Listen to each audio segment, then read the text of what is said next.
Salut, salut distingués abonnés. Devenir apiculteur ne s'improvise pas, mais il est capital d'acquérir un minimum de connaissances. Nous sommes le 7 mars 2024. Nous sommes toujours en pleine récolte du côté de l'Ouest Cameroun, plus précisément en Fongo Tongo. Donc mon village natal, avec mes premières ruches que j'avais en planche, que j'avais construit il y a de cela quelques années. Donc aujourd'hui là, nous sommes venus pour effectuer la récolte.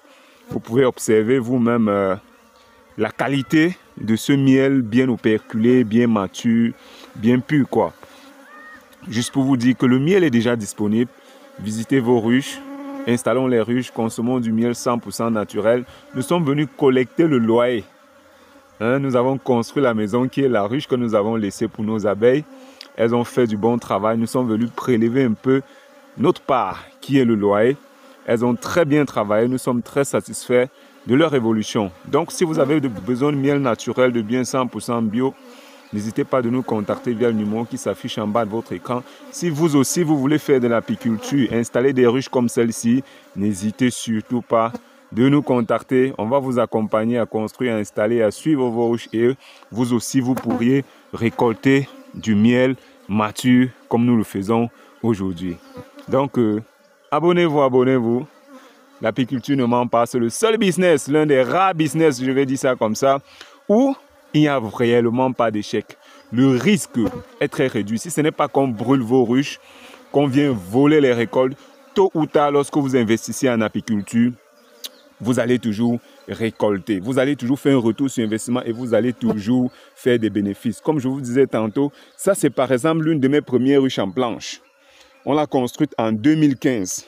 Nous sommes aujourd'hui en 2024.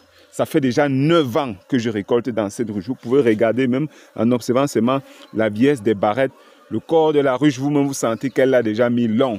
Au point où même certaines parties se sont cassées déjà. Comme vous pouvez regarder à ce niveau, on n'en a plus. Mais la ruche est toujours là.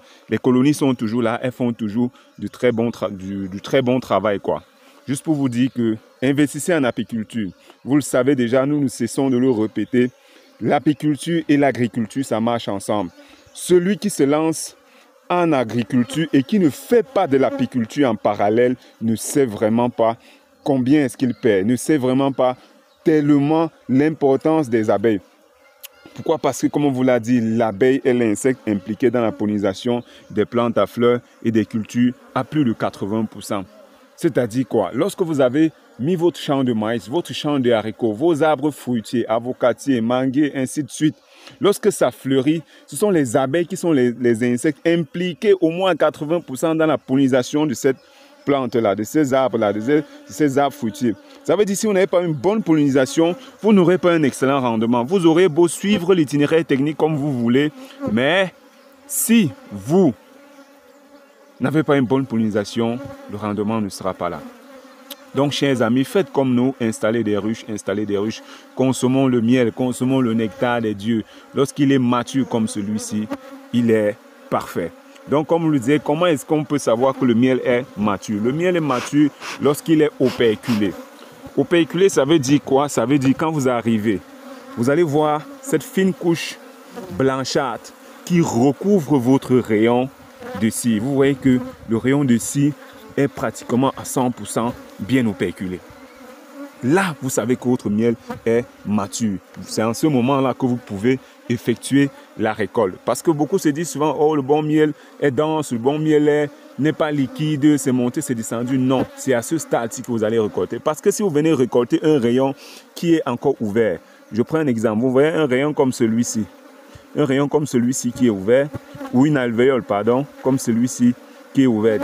Si il y a du miel à l'intérieur et que vous venez récolter, la teneur en eau contenue dans votre miel sera beaucoup plus importante. Ce qui fait que votre miel sera liquide. Mais cela ne voudra pas dire que votre miel n'est pas naturel.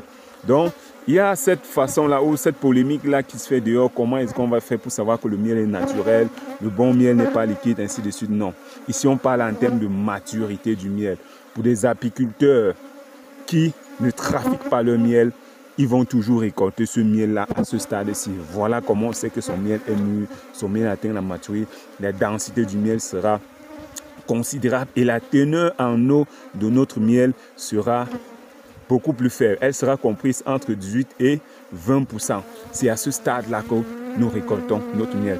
Donc, chers amis, faites comme nous, installez des ruches, installons des ruches, récoltons du miel et on va se dire, consommons du nectar des dieux. Abonnez-vous, partagez la vidéo. On se dit, laissez en commentaire vos différentes impressions et puis bien sûr, n'hésitez pas de commenter, de liker et surtout d'activer la cloche de notification pour ne rien manquer des vidéos futures. On se dit à très bientôt pour une nouvelle vidéo et un nouveau partage.